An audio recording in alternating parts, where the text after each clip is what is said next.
job ito. Kumpirmado na natin na si Miguel ang mastermind sa tangkang pagpatay kay Balmores.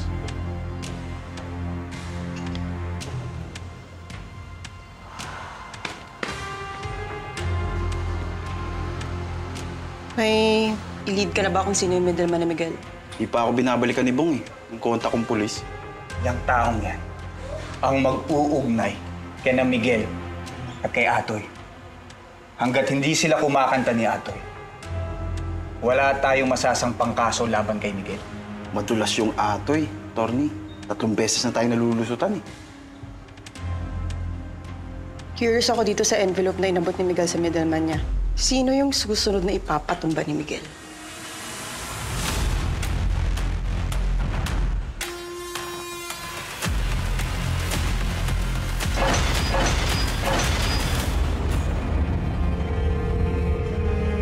Maganda kayo. May pinatatrabaho si boss. Papunta na ako dyan.